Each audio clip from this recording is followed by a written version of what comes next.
Hey, everybody, welcome to another belated, though it may be, edition of the PW Torch Daily Newswire. I'm your host, Tyler Sage, at Ring of Tyler. Thank you very much for joining me today, as always. So let's get right into it. Got three topics today. One is, that's a little seasoning on top at the end, but two major stories, juicy stories.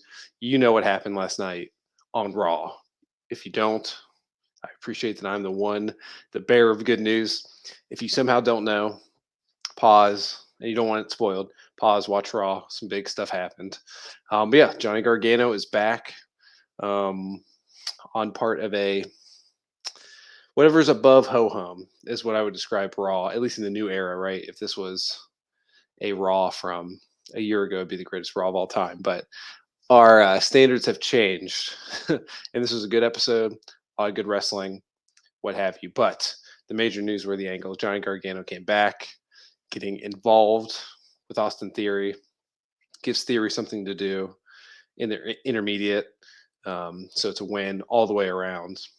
Gargano, I'm sure Zach and I will talk a lot about this on Thursday during Fireside Chat, but just exciting the upside of him and Champa. I don't think they're going to necessarily tag immediately, but the upside for both those guys versus what it was six weeks ago, obviously, that Trump has been beat very hard. But the angle I want to come out here is the Theory angle, because very much the Money in the Bank briefcase to me at this point in the cycle feels like the typical defense of the New Japan G1 contract, where whoever wins that, it's usually in this time of year. It just happened, and the person that won will defend that briefcase a couple of times on the way to the January 4th show, which is not going to happen this year. We'll talk about that fireside chat, but Okada basically said, I'm not defending it for anyone. I'll see you on January 4th. So very funny. But this theory with the Money in the Bank situation feels to me like that, where he may not even be defending the title against someone like Gargano, but maybe he could be the hubris of him could put that on the line, and you don't want Gargano to lose that, or you don't want Gargano to lose on his first big feud. But he's kind of in there now, and Theory, at least at this point, to the general audience, is of higher ilk than Gargano is. Probably not for me. Definitely not for me. Probably not for you. But so there's a story to tell there of him kind of defending that briefcase instead of just cashing in every opportunity. Because if Theory comes out and tries to cash in against Drew and Roman, it's going to feel like he's got to do it every time at that point. And then that's kind of the story. And that is not the most effective way if you're Paul Levesque and you want to build Theory up to be something more than he probably should be, in my personal opinion. But so there's that. But Johnny Gargano is back. Very exciting times. You know, Triple H basically has the Sasha Banks card to play at this point, but he's got a lot of his favorites back. And then after that, you're waiting for AEW releases or people to come available before we get a big influx of those former NXT talents. So we shall see.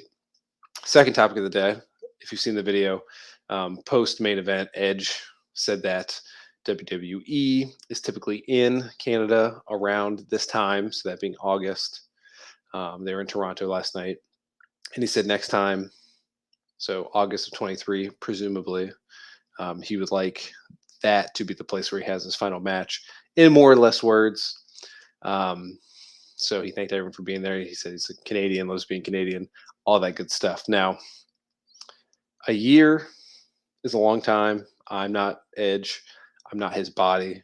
I don't know how he's feeling, but he could either be genuine. And at this time, kind of like if you think of like a Tom Brady or Brett Favre in sports where they tease retirement and they come back because they're not truly done. You take a couple weeks off and you realize, hey, I'm not done. So Edge could be in a different mindset a year from now. So we don't know. But one thing this does for sure for Edge, in my opinion, is make every match he has for the next calendar year feel about 1.5 times more important than it did previously, because it's kind of him. What opportunities, what matches can we see with Edge before he's gone? So he's kind of in that role. And whether he retires or not, all those matches will feel good. They don't want to be the boy who cried wolf, but um, he's not that yet. I'm not saying that, but just something to be on the lookout for. But interesting nonetheless. And our final topic today, I would check online if you would like a picture. I do not have a wizard of a producer to pop it up right now. So, but the New Japan IWGP Women's Championship was revealed, and it's a belt similar in design to the updated IWGP Men's title. So feel free to take a look at that. That will be the first champion will be decided via tournament um, from Stardom, and it will be defended for the first time at Wrestle Kingdom in this January. So look out for that. There's also some odd rules about uh, its defense and its matches not on New Japan show. So I implore you, if you're interested, to look that up because it's very strange. But that's kind of what New Japan does from time to time. They are a little strange, and that's why we love them. So, but the belt is out. I know everyone loves to see a new belt, so check that out. And that's all the news I have for you guys today. Thank you for joining, and I will see you later.